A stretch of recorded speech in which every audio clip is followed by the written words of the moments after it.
എൻ്റെ പേര് ഗ്രീഷ്മ ജനാർദ്ദനൻ. ഞാൻ എറണാകുളം ജില്ലയിലെ കൂത്താട്ടോളത്തു നിന്ന് വരുന്നു. ഞാൻ ആദ്യമായിട്ട് 2022 ഉടമ്പടി എടുത്തത്. ഇതെൻ്റെ രണ്ടാമത്തെ സാക്ഷ്യമാണ് ഇവിടെ ആൾത്താരയിൽ പറയണത്. 2022 ആദ്യമായിട്ട് എൻ്റെ കഴുത്തിൽ ഒരു മുഴ വന്നു. ഞാനത് സർജറി ചെയ്ത് ബയോപ്സിക്ക് വിട്ടിരുന്നു. അപ്പം ബയോപ്സി റിസൾട്ടിനകത്ത് അത് TB പോസിറ്റീവാണ്. ഞാനൊരു നേഴ്സാണ്. ഞാൻ വിദേശത്താണ് ജോലി ചെയ്യുന്നത്. ആദ്യത്തെ 3 മാസം ഞങ്ങൾ TBക്കുള്ള ട്രീറ്റ്മെൻറ്റ് എടുത്തു. ട്രീറ്റ്മെൻറ്റ് എടുത്ത് കഴിഞ്ഞിട്ടും പിന്നെ എനിക്കത് കഴുത്തിൽ വീണ്ടും വന്നു. അതിനുശേഷം ഞാൻ ആ ട്രീറ്റ്മെൻറ്റ് 6 മാസത്തേക്ക് പിന്നെ എക്സ്റ്റെൻഡ് ചെയ്തു. 6 മാസം എക്സ്റ്റെൻഡ് ചെയ്തിട്ടും പിന്നെ എൻ്റെ ആദ്യം റൈറ്റ് സൈഡിലാണ് വന്നത്, അതാണ് ഓപ്പറേറ്റ് ചെയ്ത് കളഞ്ഞത്. വീണ്ടും എനിക്ക് ലെഫ്റ്റ് സൈഡിൽ വന്നു. ലെഫ്റ്റ് സൈഡിൽ 6 മാസത്തെ ട്രീറ്റ്മെൻറ്റ് കംപ്ലീറ്റ് ചെയ്തിട്ടും ലെഫ്റ്റ് സൈഡിൽ വന്നു. പിന്നെ അത് ഡോക്ടേഴ്സ് അത് 1 ഇയറിലേക്ക് എക്സ്റ്റെൻഡ് ചെയ്തു. എന്നിട്ടും അത് മുഴ താഴുന്നുണ്ടായിരുന്നില്ല. അതിനുശേഷം ഞാൻ ആ ട്രീറ്റ്മെൻറ്റ് സ്റ്റോപ്പ് ചെയ്ത് 1 ഇയറിലെ ട്രീറ്റ്മെൻറ്റ് സ്റ്റോപ്പ് ചെയ്തു.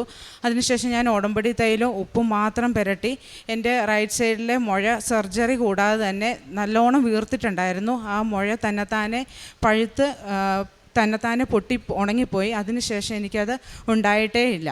പിന്നെ ഞങ്ങൾക്ക് 7 വർഷമായി ഞങ്ങളുടെ കല്യാണം കഴിഞ്ഞിട്ട്. കഴിഞ്ഞ ജൂലൈയിൽ വന്ന് ഞങ്ങൾ രണ്ടുപേരും കൂടെ ഉടമ്പടി എടുത്തു ഒരു കുഞ്ഞിന് വേണ്ടിയിട്ട്. എൻ്റെ ആങ്ങള ക്യാൻസർ വന്നാണ് മരിച്ചത്. അപ്പോൾ ഞങ്ങൾക്കൊരാഗ്രഹം ഉണ്ടായിരുന്നു, അവൻ മരിച്ച ദിവസം തന്നെ ഞങ്ങൾക്കൊരു കുഞ്ഞിനെ പകരക്കാരനായിട്ട് തരണേന്ന് ഞങ്ങൾ മാതാവിൻ്റെ അടുത്ത് പ്രാർത്ഥിച്ചിരുന്നു.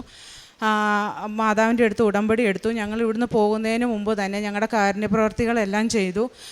ഞങ്ങൾ പത്രമെല്ലാം വിതരണം ചെയ്തു. ഗവൺമെൻറ് ഹോസ്പിറ്റലുകളിൽ പോയി രോഗികളെ സന്ദർശിച്ചു. അനാഥാലയങ്ങളിൽ പോയി കാരുണ്യപ്രവർത്തികൾ ചെയ്തു. ഞങ്ങൾ അങ്ങോട്ട് പോയി. ഞങ്ങൾ ഫെബ്രുവരി മാസം തന്നെ ആണ് എൻ്റെ ആങ്ങള മരിച്ചത്. ഞങ്ങൾ ഡേറ്റ് ഇട്ട് പ്രാർത്ഥിച്ച ദിവസം തന്നെ ഞങ്ങൾക്ക് കൺസീവ് ആകാൻ പറ്റി. ഇതിൻ്റെ ഇടയ്ക്ക് ഞങ്ങൾ ഒത്തിരി ട്രീറ്റ്മെൻറ്റുകൾ എടുത്തു. 2 വർഷത്തോളം ഞങ്ങൾ ഒരുമിച്ചുണ്ടായിരുന്നില്ല. പിന്നെയുള്ള 4 വർഷത്തോളം ഞങ്ങൾ പല ഡോക്ടേഴ്സിനെ കണ്ടെങ്കിലും ഞങ്ങൾക്ക് 2 പേർക്കും ഒരു പ്രശ്നം ഉണ്ടായിരുന്നില്ല. പക്ഷേ ഞങ്ങൾ കൺസീവ് ആവുന്നുണ്ടായിരുന്നില്ലായിരുന്നു. ഞങ്ങളിവിടെ വന്ന് ഉടമ്പടി എടുത്ത് ഡേറ്റ് ഇട്ട് പ്രാർത്ഥിച്ച് അന്ന് ഞങ്ങൾ കൺസീവായി. ഈ കഴിഞ്ഞ മാസം ഒക്ടോബർ 22 അമ്മ മാതാവ് ഞങ്ങൾക്കൊരു ആൺകുഞ്ഞിനെ തന്ന് ഞങ്ങളെ അനുഗ്രഹിച്ചു. ട്രീറ്റ്മെൻറ്റ് ഞങ്ങൾ കൂടുതലായിട്ടും ഉടമ്പടി തൈലവും ഉപ്പുമാണ് ഞങ്ങൾ ഉപയോഗിച്ചിരുന്നത്. എൻ്റെ പേര് മിനി. ഞാൻ ഉടമ്പടി എടുത്തത് 24/2024 ഞാൻ ആദ്യമായി ഉടമ്പടി എടുത്തത്.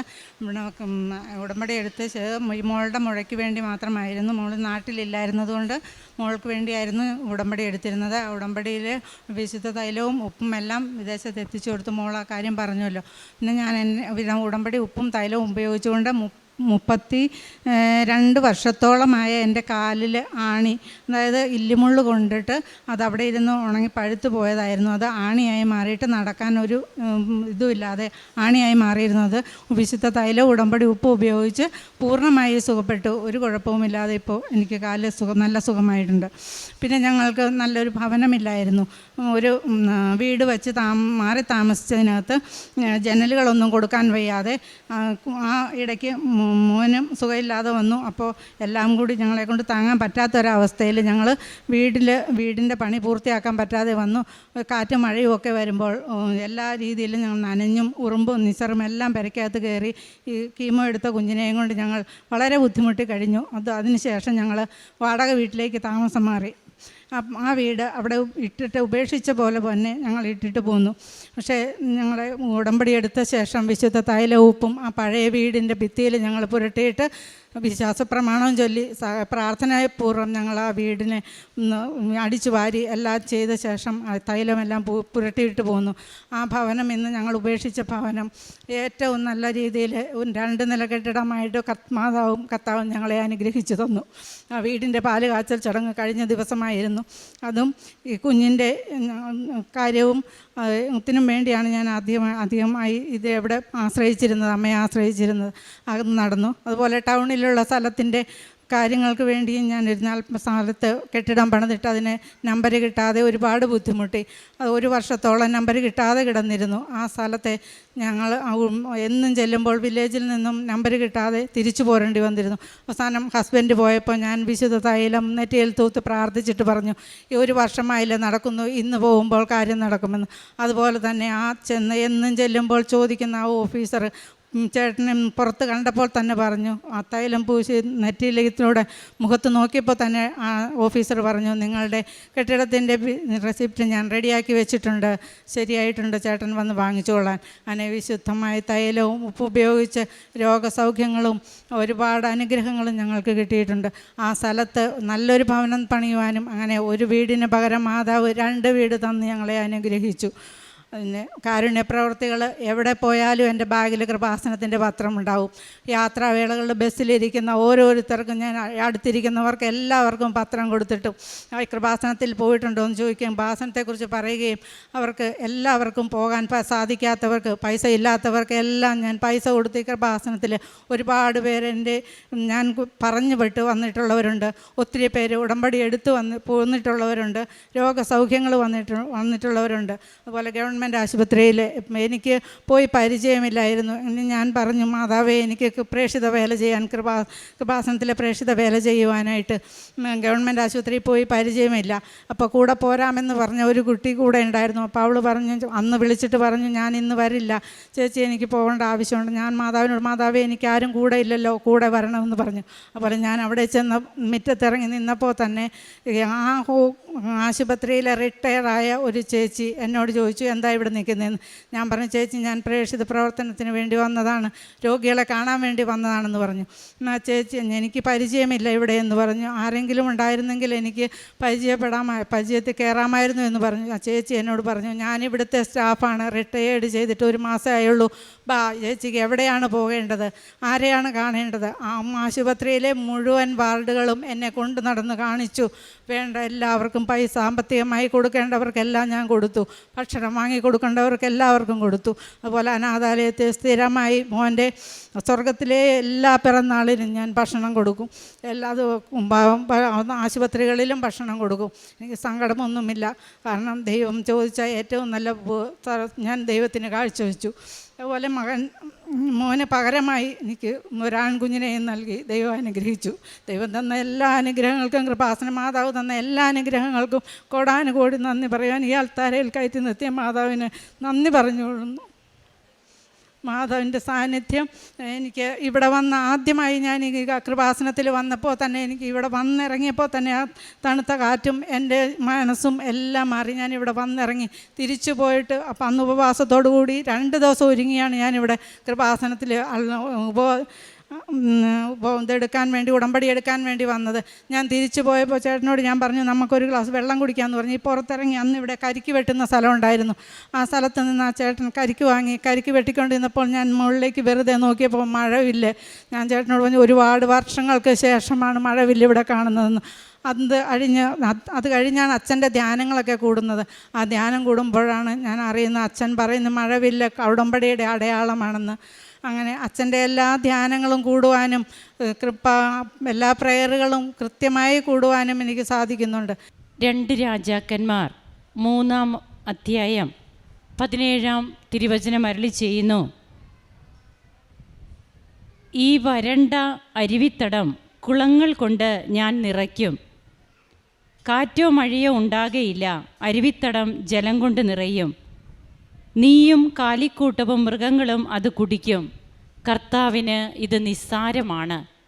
മഴ പെയ്യാതെ കിടക്കുന്ന ഒരു പ്രദേശത്ത് എലീഷ പ്രവാചകനിലൂടെ മഴ പെയ്യിക്കുന്ന, അതുകൊണ്ടാണ് അരുവിത്തടങ്ങളൊക്കെ അവിടെ ഒന്നുമില്ല, കാറ്റോ മഴയോ ഒന്നുമില്ല, എന്നാൽ അതെല്ലാം കുളങ്ങൾ കൊണ്ട് നിറയുമെന്നൊക്കെ നാം തിരുവചനത്തിലൂടെ കേട്ടത്. മിനി ജനാർദ്ദനും കുടുംബവും ഇവിടെ വന്നു നിന്ന് സാക്ഷ്യം പറയുമ്പോൾ മകളും അമ്മയും ഒക്കെ ഉടമ്പടി എടുത്തവരാണ്, ഉടമ്പടി ജീവിതം നയിച്ചുകൊണ്ടിരിക്കുന്നു. എങ്ങനെയാണ് തങ്ങളുടെ ജീവിതത്തിലെ പല സഹന സാഹചര്യങ്ങൾ, അവിടെ എല്ലാം വറ്റി വരണ്ട അവസ്ഥകൾ, ആ അവസ്ഥയിൽ നിന്നൊക്കെ നോഹയുമായിട്ട് കർത്താവ് ചെയ്ത ഉടമ്പടിയുടെ അടയാളമാണ് മഴവില്ല്. ആ മഴവില്ലായി സുഗന്ധ അഭിഷേകമായി ഒക്കെ ദൈവം ഓർക്കുന്നുണ്ട് നിന്നെ എന്ന് കാണിക്കുന്നതാണ്. അതായത് ഈ മേഘങ്ങളിൽ മഴവില്ല് തെളിയുമ്പോൾ നീയുമായിട്ട് ചെയ്ത ഉടമ്പടിയെ ഞാൻ ഓർക്കുമെന്നാണ് കർത്താവ് നോഹയോട് പറഞ്ഞത്.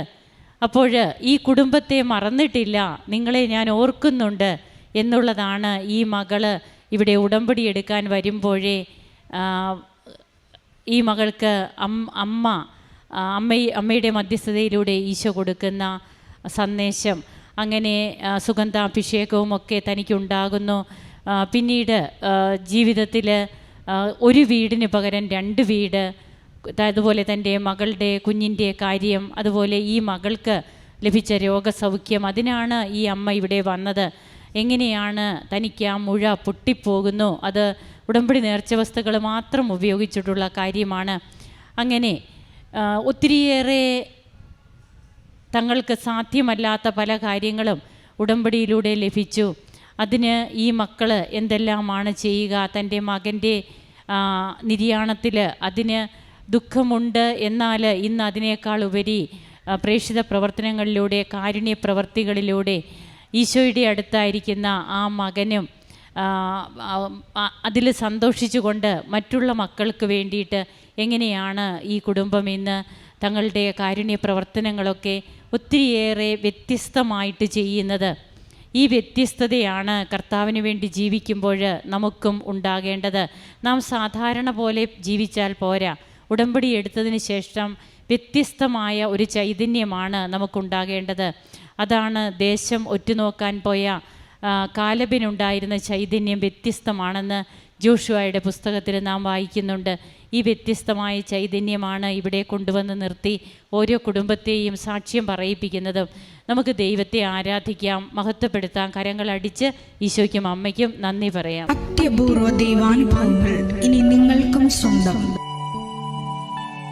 ഈ യൂട്യൂബ് ചാനൽ ഇതുവരെ സബ്സ്ക്രൈബ് ചെയ്തിട്ടില്ലെങ്കിൽ ഇപ്പോൾ തന്നെ സബ്സ്ക്രൈബ് ചെയ്യുക.